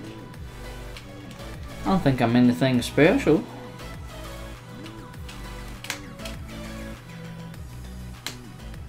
I also hate the word talented. I think a lot of artists do.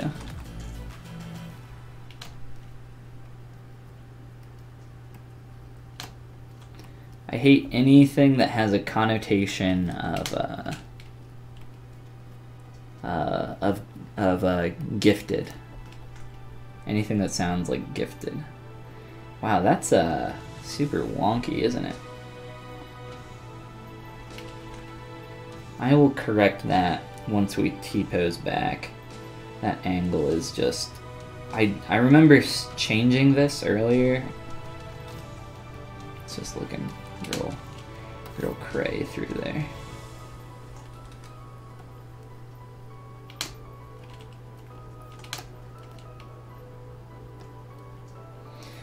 Alright,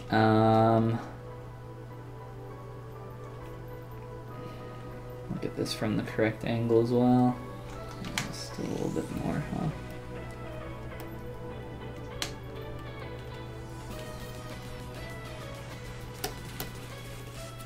Let's try that.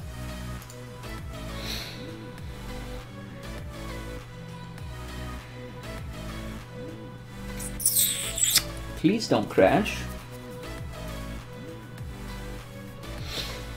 12 seconds, wow, so fast. Better. Could be better still.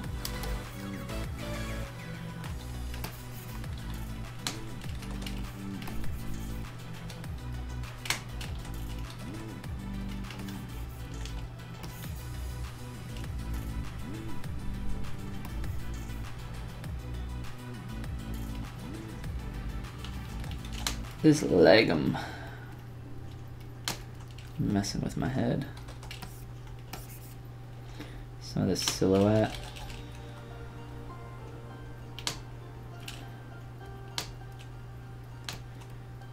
Just doesn't. It's not reading the way I want from this side.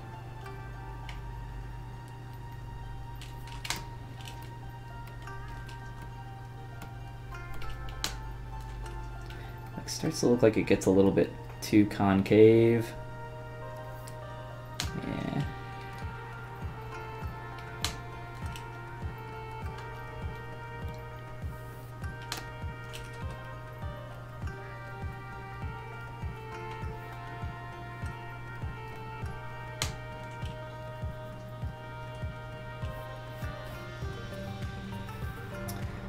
It's getting closer. Okay. I will probably, like I said, redraw those curves. I'll show you guys how I did that. It's not super hard, but it is fun. There's a cool thing that you can do with curves in ZBrush that probably not a lot of people know about. I will show you my secret ZBrush knowledge.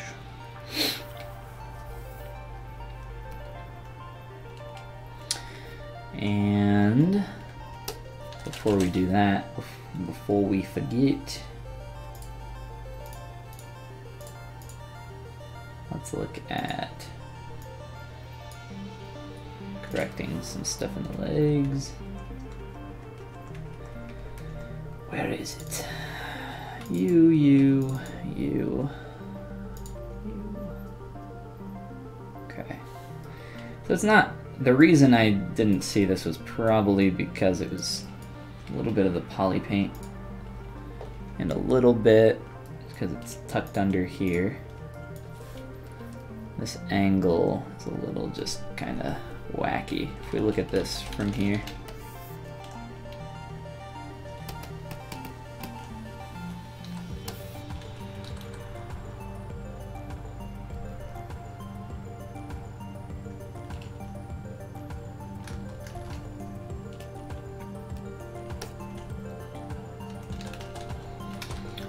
This is kind of tucked up under her leg and on the ground and everything, so it's not a huge deal. I just wanted to move it a little bit.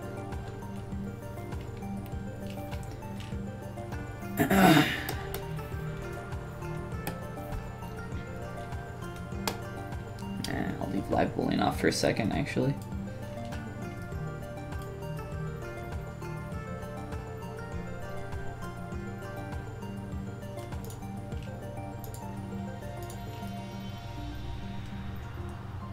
Alright, that's looking a lot better.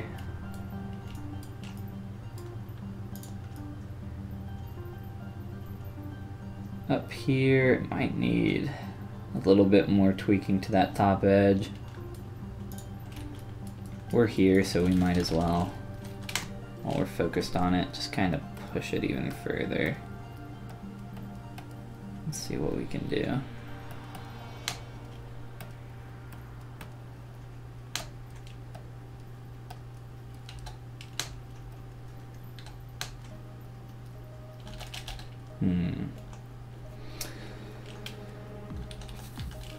It's looking better, it's getting there, but lots of little kind of tweaks and pushing around on stuff.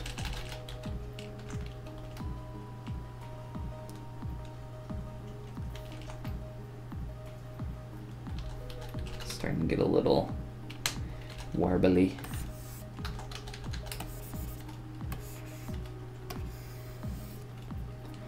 clean up that edge some, and then we can, whoa, get a weird shadow through here.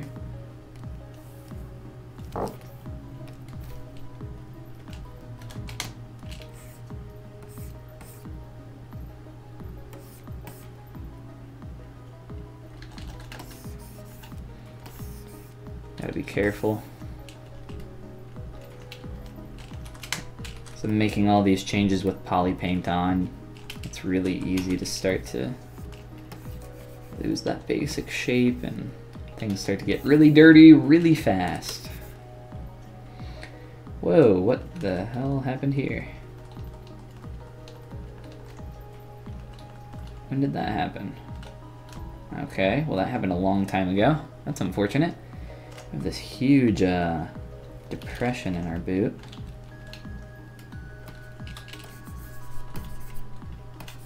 Try to clean this up.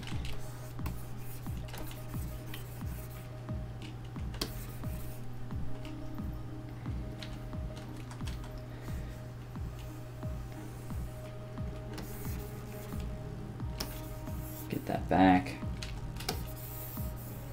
That was annoying and weird. It's easy for stuff like that to happen. That was like the extreme case, but when you're working on sculpting with something that has poly paint and you can't see your form super well, that stuff can happen super easily. And I was actually looking at a really small case of that up here, and I pretty much got rid of it.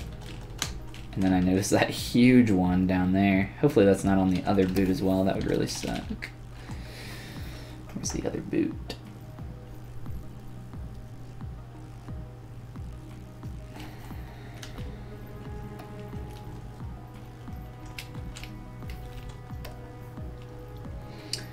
Yeah, there's some other little pieces here that I can clean up, but not like that big. That biggin'.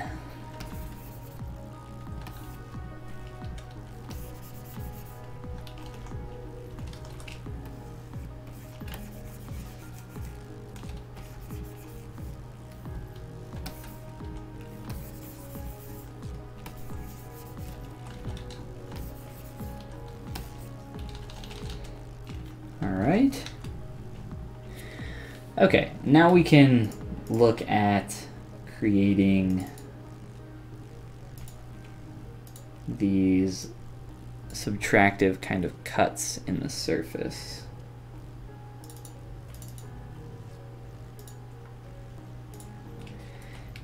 So essentially you can use, I'm going to duplicate my boot to draw this on.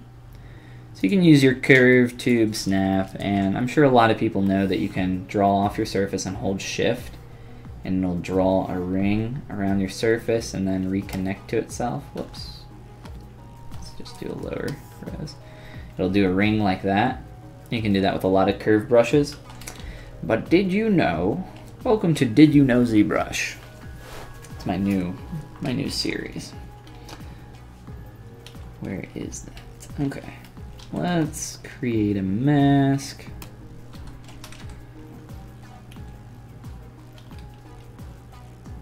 Looks good to me. So you can use an edge like what we have here. You can draw your curve on that edge if you have a curve brush. Draw and hold shift and it'll draw a curve around that edge, which can be super helpful. And then we can shrink our brush size down. Maybe shrink it down even more. So you can do this, but I'm going to do this in even a little bit more of an advanced way. I'm going to take the high resolution mesh and use this instead, because I want to get a really clean curve that matches the surface here. I'm going to draw a slice using my slice curve brush.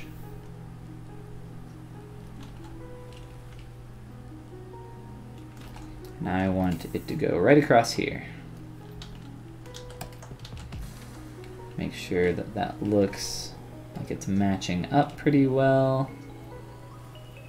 I'm gonna shift that angle a little bit more.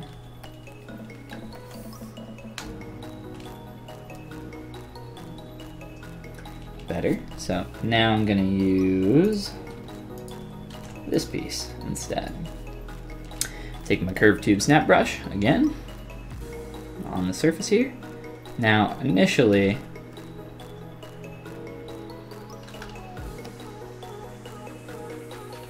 it might be a little bit messy because it's trying to snap to every single vertice there.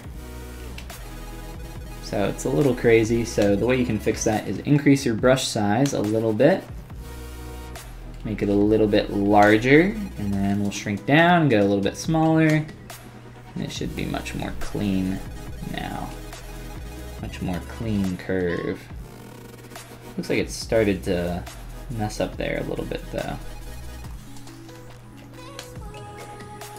I'm not sure why.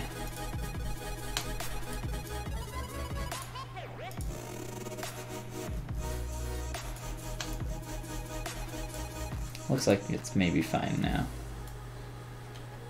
And then just click on our surface to delete our curve, and now we got our nice clean curve here that we can work with.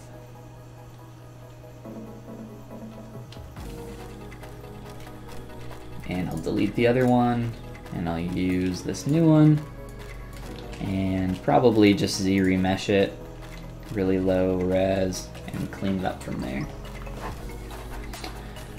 So that's a way that you can create something. Well, essentially I'm gonna set this to negative now and use live boolean, and then I'm gonna use that to create like that little bit of an edge in there.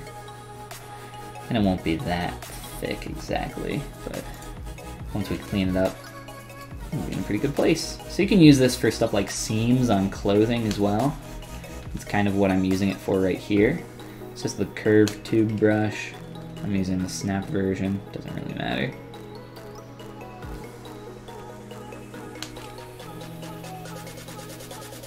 And it follows the surface pretty well. And then some minor adjustments here to the form, because my angle that I cut at wasn't maybe exactly how I wanted it. And if you want to clean that up, you can go through and manually delete some edge loops.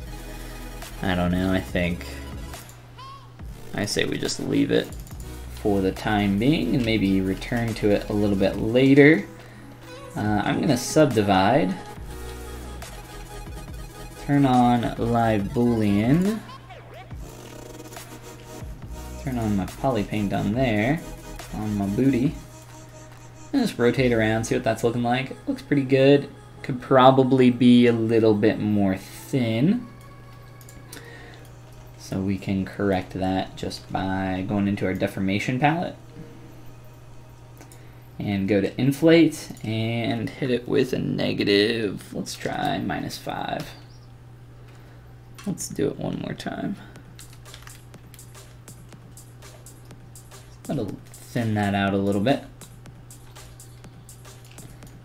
Maybe rotate around and push or pull that into your surface more, however you want. If you want to make some changes that way.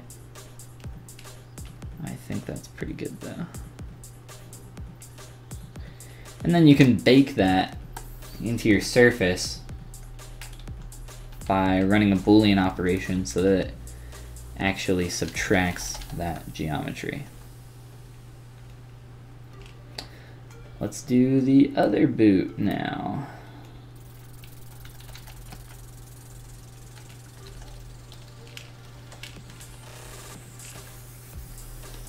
Noticing some weird shadows real quick.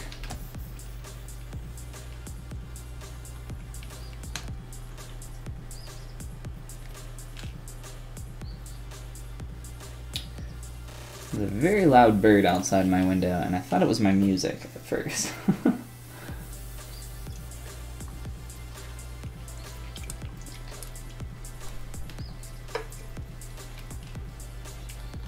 Let's delete that curve, duplicate our boot, and we're just going to do the exact same thing. I'm going to grab my slice curve brush.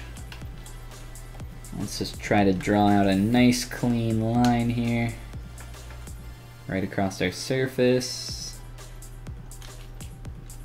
I think that'll work.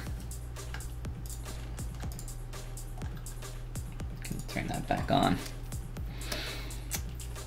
Grab our curved tube and just get that to snap to the edge here. And really dirty, this one's kind of a more extreme version than the last, so we'll just increase our brush size, tap. Nice and clean curve, tap again. We're just going for a little bit of a smaller stroke. Beautiful. All right, now we can delete the excess geometry. Okay,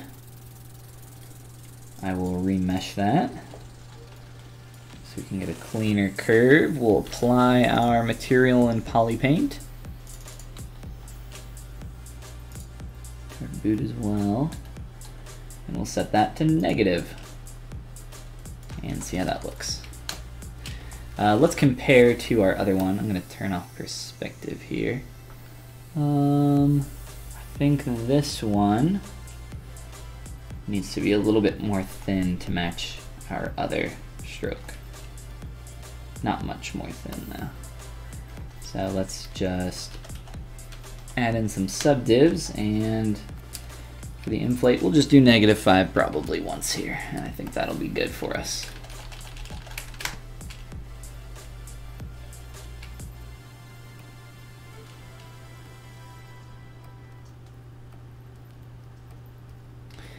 All right, cool. So like I said, you can kind of use this technique for seams and all sorts of other stuff.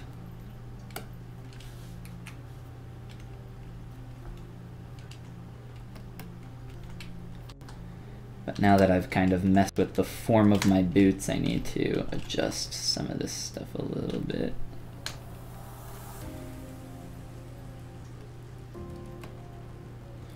I might redo these straps that I've made in the front.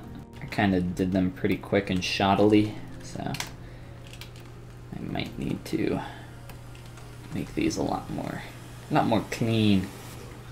Not a huge fan of them. They just look really messy, especially up here on this one now that I've adjusted this boot so much.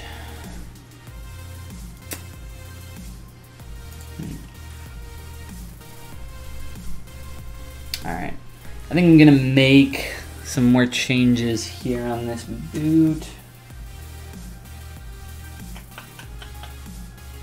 And then from there, I have a lot more that I need to do on this, but I'm gonna bounce off the stream for a little bit and maybe come back a little bit later today if I can.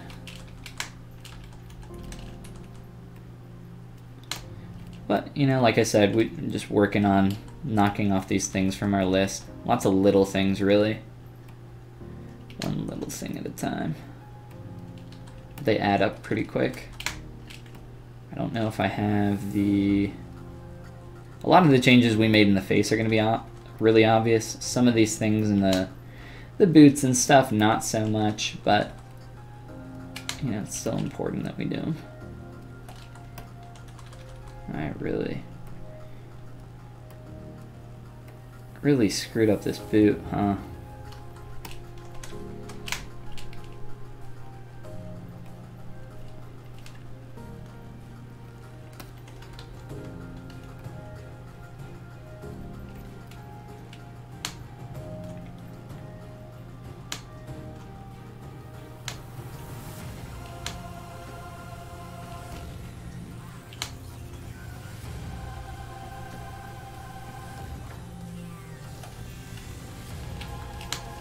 Like I said, I did these really quick and kind of in a stupid way.